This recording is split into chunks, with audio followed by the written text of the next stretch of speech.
үзэгчдээ өнөөдөр Трама онлайн гэдэг уран сайхны киноны уран бүтээлчдийн зүгээс бэлтгэн явуулж байгаа донтолтын сэдвийн талаар ээлж дугаар маань эхлэхэд бэлэн болсон байна. Өнөөдөр бол бид нэр дэлгэцийн хамаарал, мөн интернетийн хамаарал, мөн дээрэс нь цахим мөрөдөө тоглоом гэсэн сэдвээр подкаст маань эхэлж байна.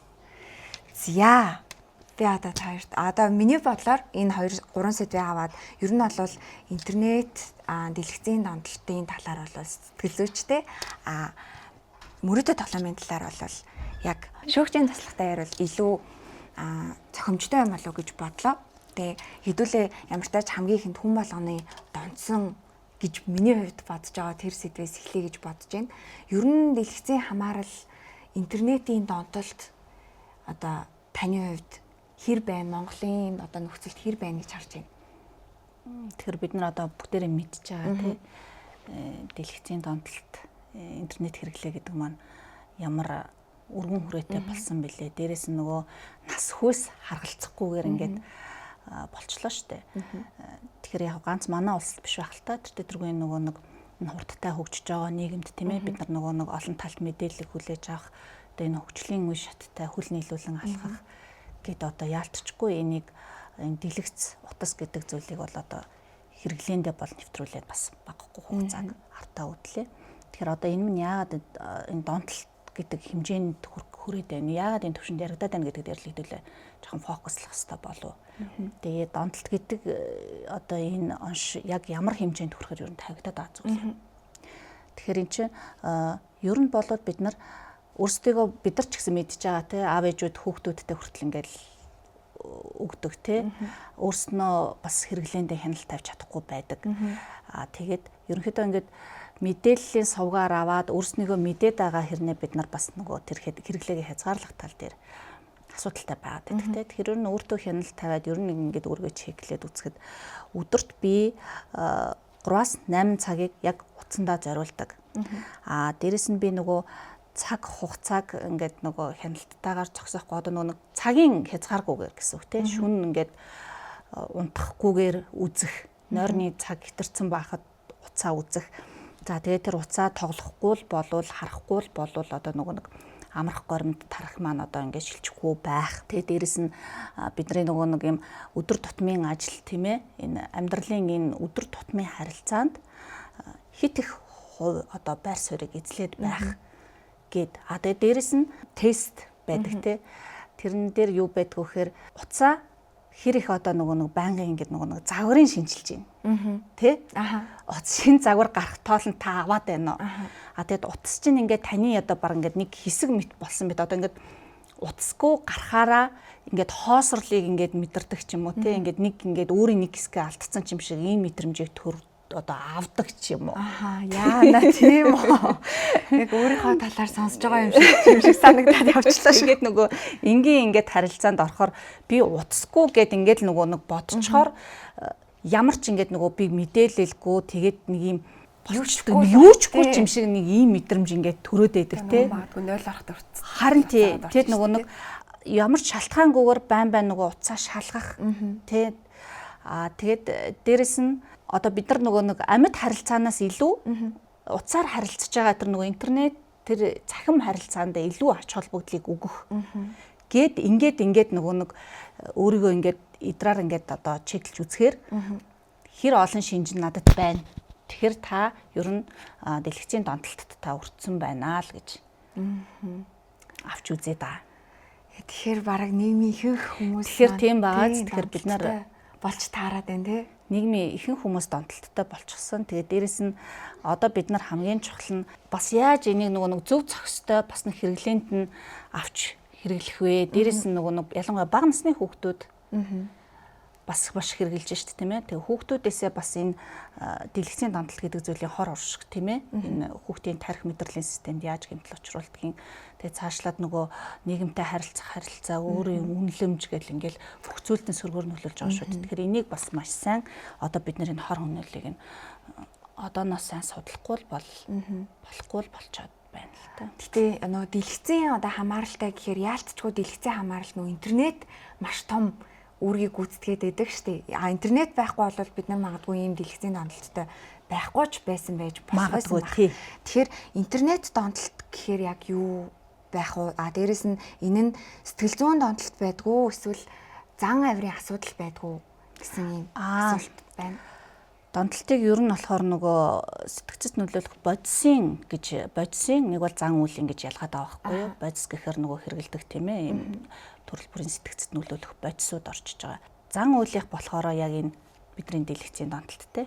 Зан үйлийн донтолтой орчиж байгаа байхгүй юу? Энэ донтолт маань яг юунаас болж одоо хүмүүст үүсээд энэ одоо ганцаардлаас ч юм уу тий стрессээс болоод ч юм уу. Яг зүгээр хэрэглээгээ ярих юм бол угаасаа л бид нар нөгөө нэг нийгмийн дагаад хөгжиж буй тийм ээ энэ нийгмийн хэрэглээ зүгээр яагаад энэ донтох хэмжээнд хүрж ийн гэдэг нь мэдээж нөгөө нэг өөрийн үнэлэмж нөгөө ганцаардал нөгөө сэтгэл готрал нөгөө бусдаас өөрийгөө тусгаарлах ингээд бүх зүйл одоо тэгээ яг энэ дээр нөгөө интернет донтолт гэж яг юу хэлээд байгаа юм бэ гэдэг тийм энэ дээр нөгөө бидний хэрэглэдэг нөгөө цахим платформуд байна тийм Facebook, Instagram, TikTok, YouTube тэр нөгөө эн чи өөрөө хүнийг нөгөө нэг бодит мэдрэмжээс нь холдуулдаг тий. Тэгээд одоо тэр нөгөө нэг авч байгаа лайкныхаа тоогоор өөрөө нөгөө тэрэндээ сэтгэл ханамж авдаг.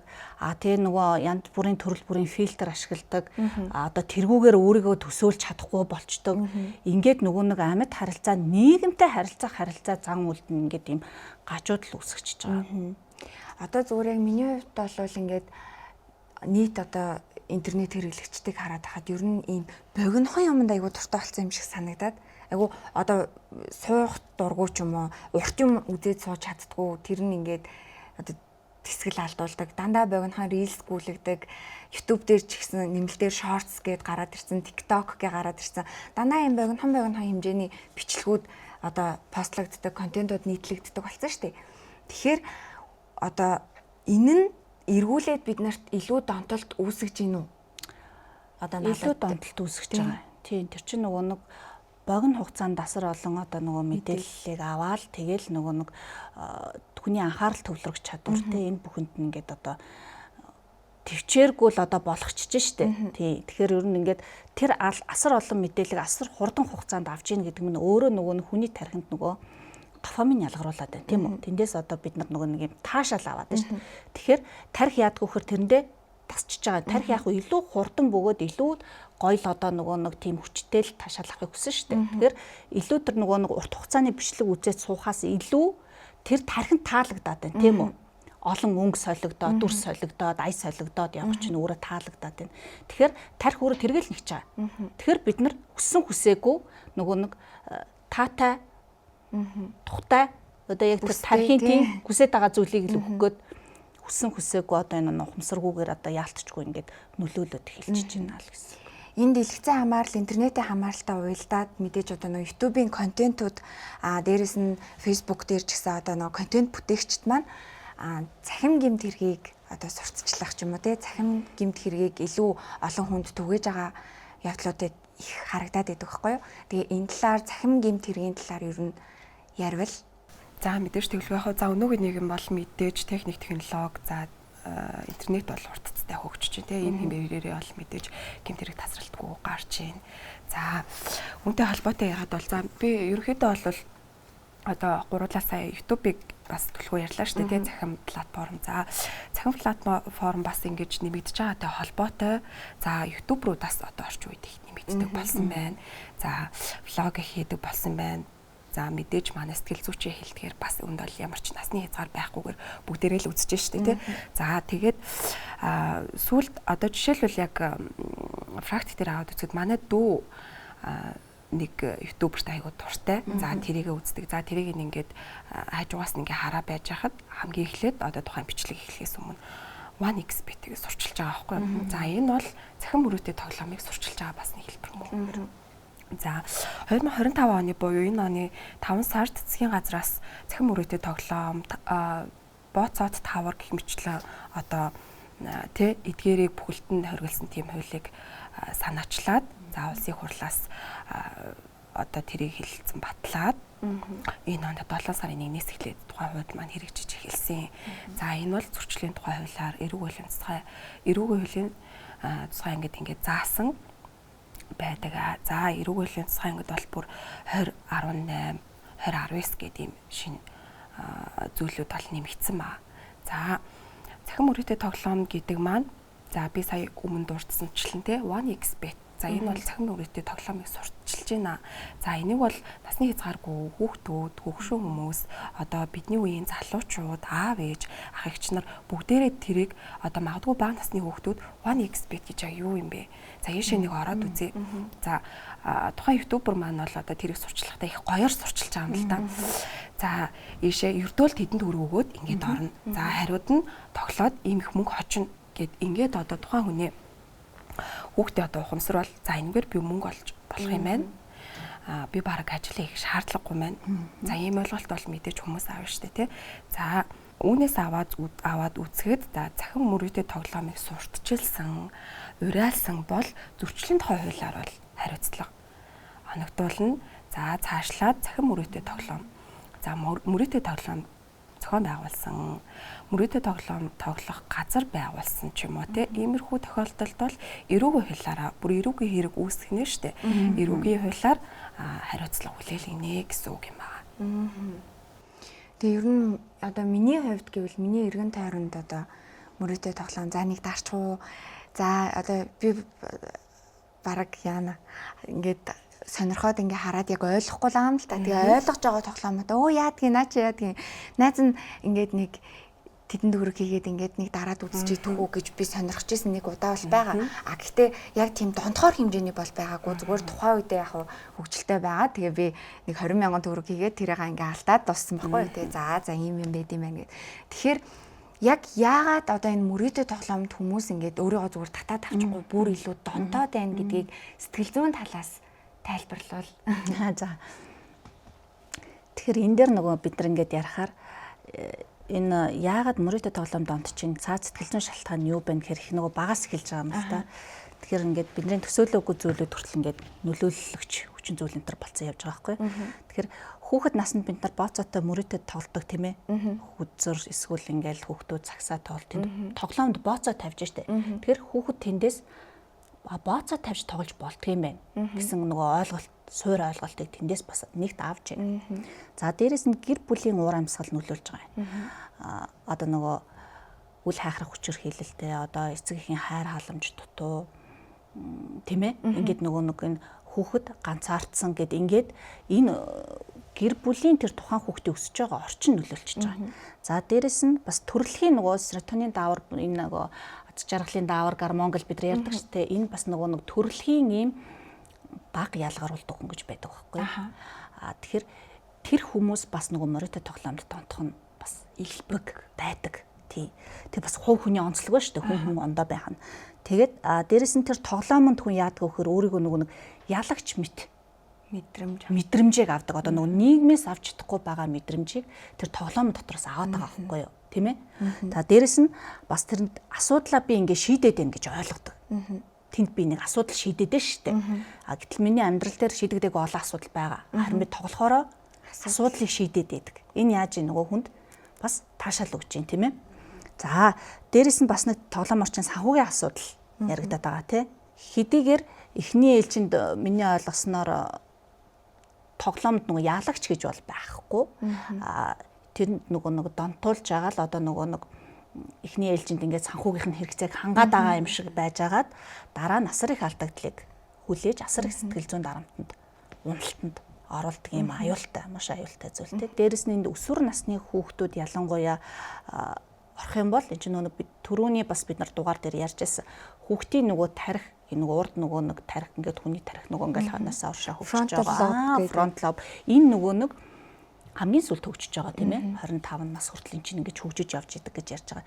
Тэгэхээр энэ хөгжөөгөө асуудлын мөн чанар шалтгаан нөгөө дараагийн нөгөө нэг юм эрсдэл гэдэг зүйлийг тооцож мэдэхгүй учраас тэр зүйлд амархан яаж байна. Тухайн үеийн сэтгэл хөдлөлөөрөө татагдаж орох. Тэндээсээ нөгөө нэг нийгэмд одоо амьд харилцаа авч чадахгүй байгаа харилцаагаа тэнд нөхөөд байна гэж ойлгож байгаа тийм үү. Тэгэхээр харин ингээд тэнд магадгүй би ингээд амьдрал дээрээ найз багтай байж болно шүү дээ. А тоглоомонд орохоор би олон найзтай болчдөг гэж магадгүй тийм ээ. Ингээд энэ олон нөгөө хангагдаагүй хэрэгцээ тэнд нөхөгдөд байгаа учраас мөрөдөө тоглоом, захин тоглоомд бас их донтох шалтгааны бас үүсвэр болоод. Маш их хийсвэр зүйлээс өөрийнхөө мэдрэмжүүдийг хангаад байна гэж ойлгох нь тийм.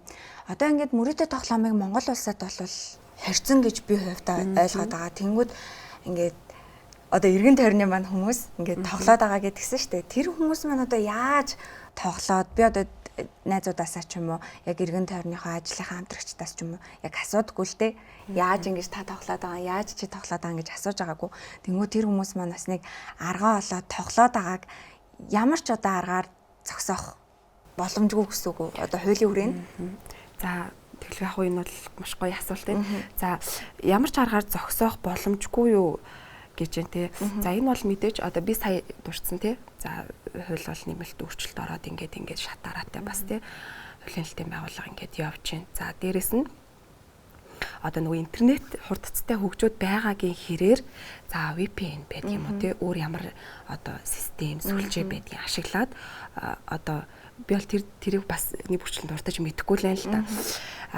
Тэрэн дээр за хуулийн хэрэгжилт бол тэгээд явагдаж байгаа. Гэхдээ одоо манай Монгол улсад бол маш их хэмжээний одоо цахим мөрөөтэй тоглоом, цахим заллин, ер нь кибер гэмт хэрэгтэй маш түлхүү тэмцэж байгаа. За үүнтэй холбоотой кибер гэмт хэрэгтэй тэмцэх газар гэж одоо сүүлд байгуулагдлаа. За ингээ албаа агчдын тоо нэмэгдлээ. Ингээд шат дараатай ингээд тэмцээд явж байгаа. Энэ дээр хуулийн хүрээнд ч гэсэн шүүх, прокурор, цагтаа гэд ингээд шат дараатай ажиллагаагаа хийгээд үүнтэй бол тэмцээд явж байгаа гэсэн үг. Тийм. Гэтэ донтогч одоо донтсон хүн бол маш хүчтэй байдаг юм шиг надад санагдлаа л да. Сая одоо ингээд юмд дуртай үнэхээр чин донтогч гэдэг ч одоо тэр юм чин сэтгэлээсээ дурлаад байна л гэсэн одоо миний ойлголтоор хар үгээр хэлэхэд тэгэхээр донтогч хүн бол тэр дуртай амныхаа араас бүр ямар ч хамаагүй аргаар яаж ийж агаад аргаа олдог л хүн байдаг юм байна л да. Тэгэхээр донтогч хүн өөрийгөө донтсон гэдгийг мэдээд би энэ зүйлд үнэхээр буруу зүйлд донтсон гэдгийг мэдээд өөрийгөө засч авах гад сэтгэл зүйчдэр хэрэг очдог вэ? Ер нь одоо яг амьдрал дээр практик дээр харахад сэтгэл зүйн зөвлөгөөч нөгөө өөрөө нөгөө дандаа сайн дурын үндсэн дээр өөрийн хүсэл зорилгоор явагдчихж үр дүнгээ өгдөг тийм. Аав ээж нь манай хүүхэд донтчлоо гэд ингээд аваад ирэх дээрээс нөгөө хувь хүн нь өөрөө хүлээн зөвшөөрөхгүй тохиолдолд хэцүү тий. Яг үнэхээр яг донтолтын хэмжээнд очсон бол яг нөгөө нэг эмчилгээтэй хавсрах уу. Ер нь бол донтолт зэрэгээс хамаараа донтолт гэхээр нөгөө эмгэг рүүгээ болоо явчихж байгаа байхгүй. Тэгэхээр эмгэг шинж рүүгээ орсон тохиолдолд бид нар яалтчгүй нөгөө сэтгцэн эмч эмнэлэг рүү хандуулдаг тий. Тэнд нөгөө нэг давхар нөгөө нэг тайвшруулах маш их уур уцаартай болно. Хэрэглүүлэхгүй байх юм бол их тогшин аваар гарна тийм ээ. Одоо нөгөө бие махбодд нь ингээд нөгөө сөрөг нөлөөллүүд үзүүлээд эхэлждэг. Эрүүл мэнд талаасаа тийм. Тэгэхээр энийг заавалжгүй нөгөө нэг эхний энэ нөгөө хүнд үеийг давахын тулд эмч эмнэлгийн хяналт нь дор байж эмчлүүлээд дараа тэндээс нөгөө нэг гараад нөгөө нөхөн сэргээх нөгөө орчны нөлөөлөл центраас ангижрах тийм ээ нөгөө сэтгэл зүйн дэмжлэгийн групптэд янз бүрийн терапинууд ингээд хамрагдахад бол сэтгэл зүйч төр ирэхэд болж байна тийм ээ. Тэгээ өөрөө хамгийн гол нь одоо тэргээ хүлээн зөвшөөрөөд би эндээс ингээд салахыг хүсэж гин гэсэн ийм л хүсэл зорилготой ирэхэд бол үр дүнгээ өгдөг. Тэгэхээр сэтгэл зүйн одоо энэ донтолт энэ эмгэгээс гарах хамгийн том одоо зөв арга нь өөрийгөө хүлээн зөвшөөрөх юм байна. Өөрийгөө хүлээн зөвшөөрөх. Тэгээд тэгсэн тохиолдолд дараагийн ингээд арганууд бол ингээд ундраад гараад ирнэ. За одоо донтолтоосоо одоо өөрийгөө хүлээн зөвшөөрөөд гарчлаа. Гэхдээ дахин тоглох, ахаад хүсээд байдаг, ахаад тогломоор санагдаад байдаг. Тэр үед яг ямар арга хэмжээ авбал зүгээр идэм болоо. Одоо бид нар ч гэсэн нэг гоё одоо хоол идлээ гэхэд дахиад идмээр санагддаг шиг яг тийм мэдрэмж төрдөг байх гэж яг төрөнд. Тэгэхээр нөгөө донтолт гэдэг зүйл чинь хүний тархинд ингээд юм одоо маш хүчтэй нөгөө нэг тий зам үсгэсэн байгаа да. Тэрийг эн чинь угаасаа нөгөө нэхэн тийм ээ. Яг хөө би ингээ эмчлүүлээд гараад ирэл тодорхой хугацаа байгаа тий. ер нь бол төгс эмчлэгдэнэ гэж бол яг анагаахын сэтгцэн эмчнэрийн хувьд бол яг тэгж хэлдэггүй юм байлээ л дээ. Зөв намжмал байдалд орлоо л гэж үздэг юм байна. Тэр маань хизээ нэгэн цагт ингээд ямар нэгэн өдөөгч хүчин зүйл дахиж гарч ирсэн тохиолдолд сэргэгд юм бэлэн тийм ээ хамгийн аюултай. Тэгэхээр ерөөсөө шиг юм байна тий. Анханасаа л маш болгоомжтой хандахгүй бол энэ маань өөрөө эргээд маш их юм сөрөг зүйлийг дагуулдаг юм байна. Ердөөсөө тийм амархан зүйл биш юм байна. Би хүсдэг ихэвчлэн хүн тэгж болоо би донтоогүй гэдэг тий. Дараагийн шатн дээр би хүсвэл болчихно гэдэг тий. Тэгэхээр энэ нөгөө нэг энэ маш хүчтэй дофамин гэдэг бодисыг л энэ тархинд одоо тийм ээ богино хугацаанд хүчтэй ялгаруулад байгаа чинь өөрөө нөгөө нэг тархинд тасал болчихж байгаа. Эргээл тэрийг л хүнээс нь ихэнэ тийм ээ. Тэгээ тэрийг нь давсан мэдрэмж төрүүлэх зүйл л байхгүй бол яг тэргээл нэгчээдэг. Гэтэл хүн чинь өөрөө маш олон жижигэн амьдралын байгалийн энэ юунаас өөрөө интернет жаргал тэр серотонин гой гой даавруудаа ялгаруулах хэрэгтэй шүү дээ. Тэгээ эндээс тийм юм одоо мэдрэхэ байцдаг, чадхаа байцдаг эмгэгтэл хүрчихэж байгаа юм тийм. Би сая ингэ сонсож байхад бодлоо л доо. Одоо мөрийтэй тоглоом гэж байгаа. Мөрийгөө зүгээр утсан дээрээ татаад тоглоод хожоод өөрөө ялагч гэдэг мэдрэмжийг авах боломжтой тоглоомод байгаа. Тэгэхээр нөө донтолтоос гарахныг одоо өөр бусад донтолтоос ч юм уу одоо орлуулах арга гэж бай. Одоо тамхинаас гарах чам хүн жишээ нь миний үздэг цуврал дээр чихэр иддэг. Тийм орлуулдаг. Тэгэхээр өдөр ярьсан нэг зам уусчдаг. Тэр зам дээгүүр өөр зүйлэл явуулж байгаа байхгүй юу? Оронд нь тий тэгжээч нөгөө нэг тухайн одоо намжмал байдлыг үүсгэж шүү дээ. Тэгэхээр ялгаа байхгүй бүх төрлийн донтолтод л ерөөсөө л орлуулах аргыг хэрэглэнэ. Тий.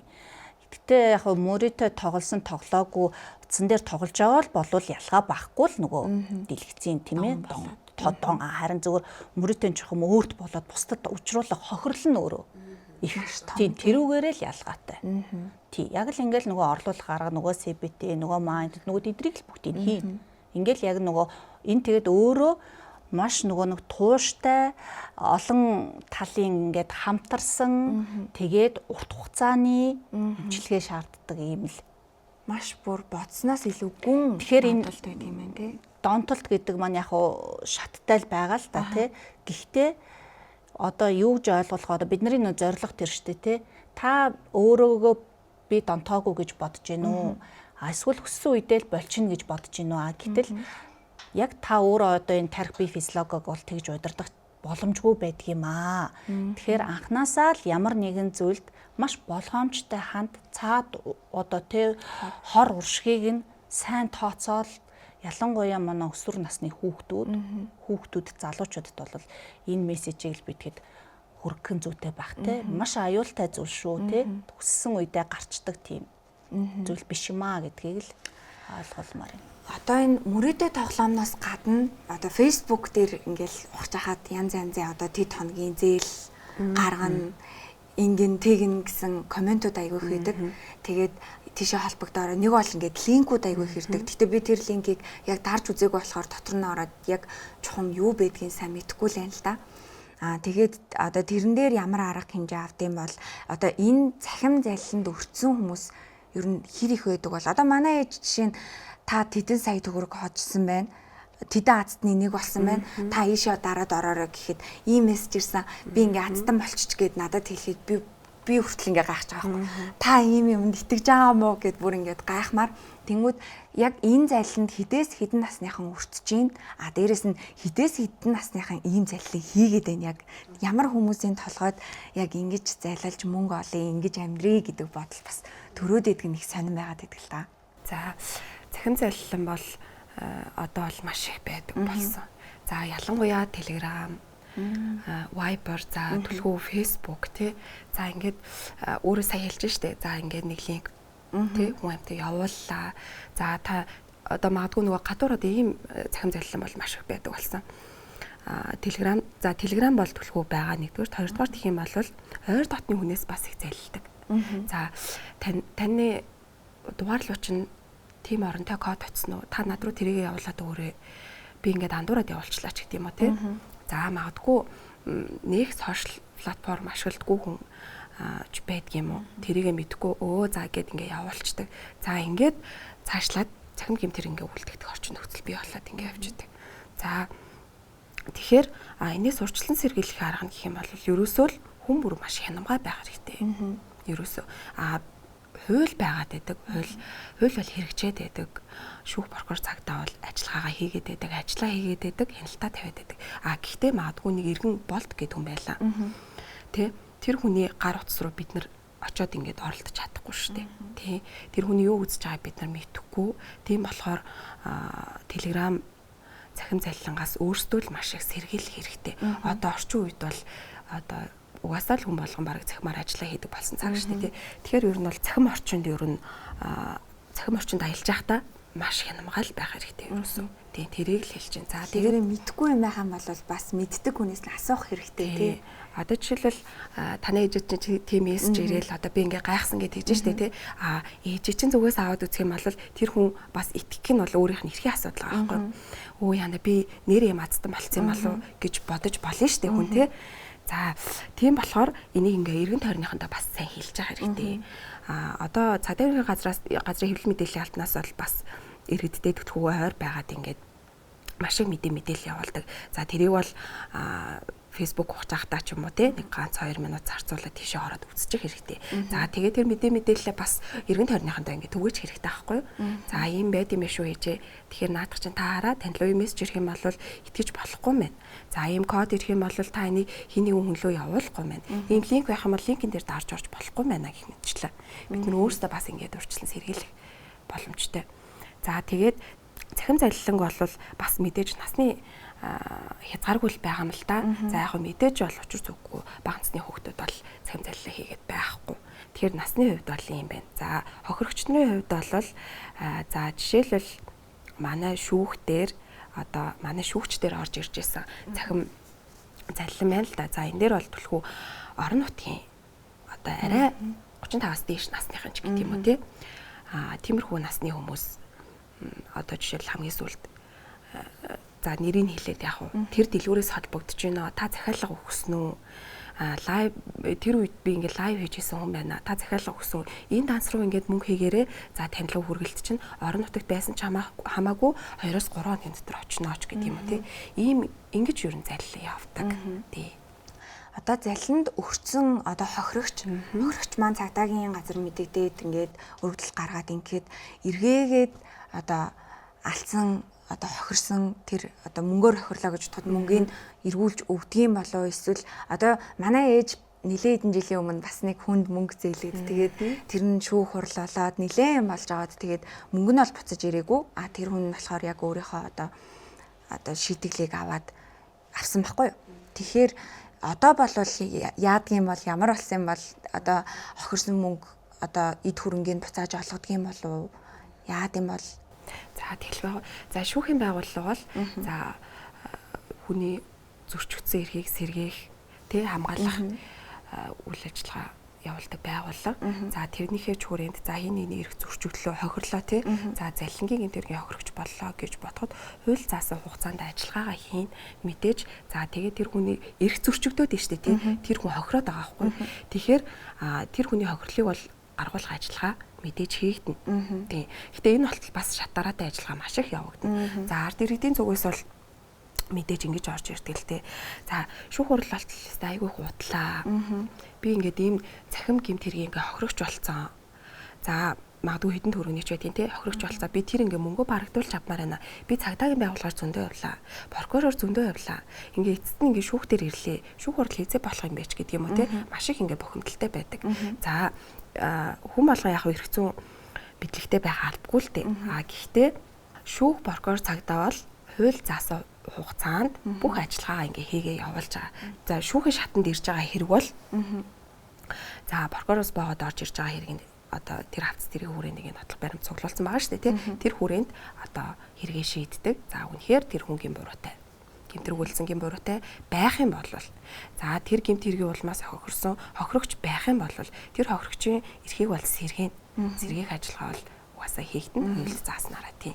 Тэгэхээр хохирол бол хохирсон этгээд за мөн хохироос этгээд байна л гэх юм бол хохирол бол гаргана л гэсэн үг. За тэгэхээр энэ бүхэн одоо заллин тий одоо мөрөдөө тоглоом бүх зүйл маань интернетээс одоо их өсөр нь интернет байгаа тийм. Тэгэхээр интернетийн донтолтоос хүн дэлгэцийн донтолтоос хүн өөрийгөө яаж урьдчилан сэргийлэх боломжтой вэ? Өөртөө яаж хяналт тавьбал зүгээр вэ?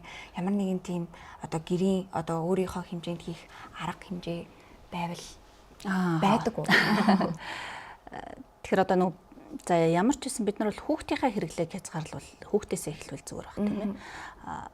Одоо нөгөө програмууд байгаа, аппууд байгаа тийм аппликейшнууд байгаа нөгөө таймер цагтай одоо төгжигддэг тодорхой цагийг ингэж үзүүлээд автоматар төгжигддэг цаг нь болохоор яг сургуулийн орчинд бол нөгөө локеруудад хийж ин л та утсын одоо сургуулийн орчинд ингэж хурааж авчаад хичээл дуусгаар хүлээлгэж өгдөг гэдэг ингээд сургууль болгон өөр өөрсдийнхоороо бас шийдэж байна. Бид нар насанд хүрсэн хүмүүс одоо арай ухамсартай тийм үү? Ухамсартай учраас өөрийнхөө тэр интернет хэрэглээг өөрснөө одоо тэр цагийг өөр зүйлд зарцуулах. Өөрийн гэсэн ийм одоо биетээр хийдэг ийм амьд одоо ингээд харилцаанд орж хийдэг ийм сонирхол хоббитой болох.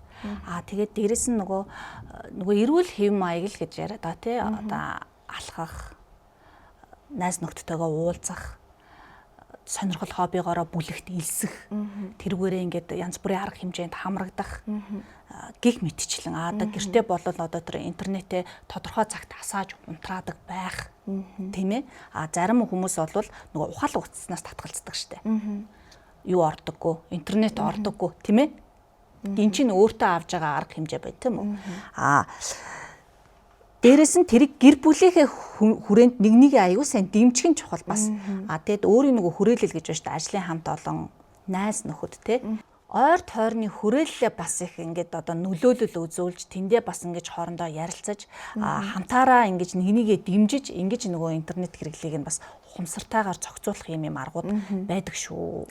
Аян гэдэг шиг тий одоо тийм л юм одоо зарлахаас тэгээд бид нар чинь Z үе гэл ярьдаг те. Энэ Z үеийг бас нэгээр өөр нь юу гэж хэлдэг хэрэг нөгөө дижитал эр үе яхан гэж хэлж байна. Энэ хүүхдүүд чинь нөгөө төрөхөөс нь өмнө л энэ хэрэглээ байсан, төрөөд л байсан. Тэгэл түрүүн бас ярьлаа ш та насны онцлогоос гэл ингээл бид нар бол яг нэг юм дунд байхгүй юу? Яг өсвөр насны үед л нутас гэдэг зүйл гарч ирж байсан. Гэтэл бидний аав ээж үед бол байгаагүй штэ. Тэгэхээр тэр хүмүүс маань миний зүгээр анзаарснаар бас их юм гинэн итгэмтгий утасны хэрэглээнд ингээд нөгөө мэдлэг бас хомигдмал байдлаасаа шалтгаалаад энэ залиланд өртөх бас эрсдэл нь нэмэгдчихдэг юм болоо гэж бодоод байгаа байхгүй яа. Тэгэхээр бид нар бол одоо энэ хүүхдүүдийн зээтүүдээс бол бид нар бол одоо асуудаг штэ. Энийг яадаг юм гэдэг. Тэрийг яадаг юм гэдэг. Тэгэхээр одоо ээж аауд маань, эмээ өвгөнөр маань мэдгүй болвол өөр хүүхдүүдээс асууж агаарай. Тэгээд асуусан асуултанд нь төгшөөлгүй бас хариулж агаарай. Бас одоо үеийнхнийгаа ч юм уу дүүнэрийгаа ч юм уу ингээд эцэг гэх нь асууж хахад ингээд төгшөөдөг. Үгүй чадахгүй би бичиж өгөө үсттэй пассворд нь ингээд гинт өөрчлөгдсөн байх тохиолдол байдаг шүү дээ фэйсбүүкийн. Тэгэхэд ингээд орж болохгүй байна гэд хэлэхээр би танд бичиж өгөө үсттэй би танд ингэж өгөө үсттэй гэхгүй. Одоо жишээлбэл миний хувьд бол би ээжийнхаа бүх фэйсбүүк, инстаграм, жимэйл бүх юмнуудын пассвордыг өөрийнхөө нөөц дээр биччихдэг. Асуухт нь тэр гээл явуулцдаг. Тэр бас их амар арга шүү. Та нарт бас зөвлөе. Тэгээд бид нар нөгөө бодохдоо хүүхдүүд залуучуудын л интернет хэрэглээ маш их байна гэж ойлгоод байдаг. Тэгээд би сая сүүлийн нэг судалгааг харахад эсвэргээрээ ахмад наснуудын маань дэлгэцийн хэрэглээ маш өндөр гарсан. Тийм. Тэгэхээр бид нар хүүхдүүдтэй ялгаагүй тавьж байгаа тэр анхаарлыг аав ээжтэй, эмээ өвгөөдөө тавих нь байна шүү, зөв байна шүү л гэж тийм. Тийм байна. За сая ингээд Telegram гэд хэлсэн шүү дээ. Тэгээд би нөгөө өөрөө Telegram ашигладаг. Гэхдээ ингээд дөнгөж одоо нээлттэй хийсэн кино, одоо кино уран бүтээлч хүний хувьд дөнгөж нээлттэй хийсэн киног маань одоо IPTV-д орсных нь маргааш нь ч юм уу тий. Одоо Telegram-д байршуулсан. Тэгээд ийм группт нэг дээрээ нэгтгэх нэмэх нэг гэд. Тэгээд иймэрхүү зүйлсээс яаж урьдчилан сэргийлэх боломжтой вэ? За хэлэх байх. За Telegram-аар бол тиймэрхүү групп одоо маш их байдаг болсон байлээ. За магадгүй өчигдөр шинээр нээлттэй хийгээл маргааш нь тэр групп дээр оруулах ч юм уу те. Энэ бол оюуны өмчөд одоо ноцтой хаалтж байгаа нэг хэлбэр үнэхээр мөн баггүй. За тэгээд энээс яаж урьдчилан сэргийлэх вэ гэдэг нь хүн болгон тэр групп руу орж байгаа, нэвтэрж байгаа, тэрийг одоо үзэж байгаа, хандж байгаа хүмүүс байгаа учраас энэ хүмүүс ийм юм хийгээд байгаа байхгүй. Тэгэхээр тэгэж оюуны өмчийг битгий өнгөөдүүлээч. Тиймэрхүү групп руу битгий орооч. Тий. Хүний хийсэн одоо уран бүтээлийг сайхан дэмжиж, оюуны өмчийг дээдлээд ингэж явмаар байгаа байхгүй. Тэр хүмүүс бүргүй үзүүлэхгүй шүү дээ тэд нар чинь тий. Тодорхой хэмжээний төлбөр төлж байгаа. Тэгээд тэр чинь нөгөө маш их чанаргүй хэмжээнд л үзэж ийн гэсэн үг шүү дээ. Ялгаагүй мөнгө төлж байгаа юм чинь гоё дуу дүрсний өндөр дүрслэлтэйгээр тий. Тайдын маань кино чинь драма. Тий, драма. Манай жижиг жоохон ямар дүрд ер нь тоглоо над сонирхолтой санагдаад байна л та. Миний хувьд Сонор гэдэг охины дүр дээр ажилласан. Тэгээд аавын маань дүрд Жамин Сүрэн ах маань тоглосон. Тэгээд манай аав өөрөө бас донтогч. Ер нь манай киноны дүр болгон бага зэргийн зарим нь их хэмжээний зарим нь бага зэргийн донтолтын хэлбэртэй миний хувьд гэвэл багадаа авсан одоо сэтгэл зүйн асуудал драматай тэгээд тэрнээсээ болоод ер нь ингээд автогаач зөв зохистой харилцаж чаддгүй найз залуугаач ингэж юу яаж чаддгүй ингээд хайрыг хүмүүсээс ер нь их хүсээд байдаг. Миний хувьд бол дүр дээрээ тэгэж одоо судалгаа хийж ажилласан тийм охины дүр байна. Эрэгтэй хүнээс хайр халамж тийм ээ? Тийм юм байна. Тэгээд ер нь бага насаа алдсан гэх юм уу? Хүүхэд нас нь тийм хүүхэд насаа бусдад тулгаалуулсан. Тийм охины дүр дээр ажилласан. Би яг өөрийнхөө дүр дээрээс гэхээсээ илүү нийт одоо кино зохиолоо уншиж байхдаа ямар олон төрлийн донтолт байдгийм бэ? Тэгээд энэ донтолтыг бид нэр амар юм энгийн шүлж ботоод их сурцсан юм шиг санагдсан. Архиудаг хүн гэхээр архиудаг хүн байж лээд нийгэмд байдал үзэгдэл тийм мөрөөдөө тоглоом тоглодог за байж лээдэг штеп за гэд нэг тоодгүй яг ингээд асуудал болгоод ингээд нүдний өмнө дэлгээд тавьсан чинь нэрээ эн чинь бас маш том асуудлуудыг хөндөж байгаа юм шүү манай кино. Тэгээ дээрэс нь нөгөө нэг эмийн зохистой хэрэглээ тэр болгон одоо юм нийгэмд одоо тулгарч байгаа асуудлуудаас гадна сэтгэл зүйн хувьд тулгарч байгаа асуудлуудыг хөндөснөөрөө миний хувьд зохиол маань аягүй таалагддаг. Үнэхээр тийм бас яг цаг үеэ олсон кино хийсэн байна гэж бас миний хувьд бас дүгнжаа. Баярлалаа. За ингээд бид гурав энэ сэдвийн хүрээнд ярилцаж дууслаа. Тэгээд өнөөдөр хүрэлцэж ирсэн сэтгэл зүйч хичтэй мөн шүүгчийн таслахтаа маш их баярлалаа гэж хэлмээр байна. Тэгээд та нар маань үзэгчд маань драма онлайн дуран сайхны киногоо Sky Media Go Plus-аас хүлээн авч үзээрэй. Баярлалаа. Баяртай. Яа, ямар хэцүү юм бэ гэдэм бэ? Би сая тэгтээ ингээл хоёрыг юм ярихаар миний тарих дун. Яагаад тэгчвэ? Үгүй. Түнэр харангуйд ганцаараа хаашаа ч юм байхлахад чадвалаа гэрлээ ажилласан. Айж зогтмаар санагддаг ч. Нэг л мэдгэд. Шатаж улаассан пошг гэж гээд. Аль хэдийн нэрчсэн байдаг. Хэрвээ юм хэрэглэрч юм бол чигэд баярлалуурч болж үлдэн штэ. Та биеийн үнэлдэг гэснийг нь мэдв үү? Үгүй. Трама орлож. Дэлбэрэлтийн шалтгаан нь ахуйн газ. Миний хэлхийг анхааралтай сонсоор. Бэлгийн харьцаанд орохдоо нэгэн ширхгийг уулгах шүү.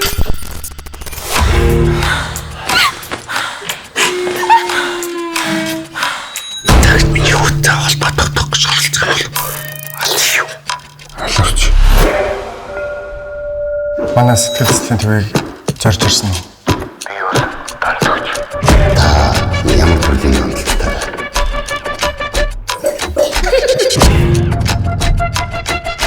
Таны шинэ яагаас.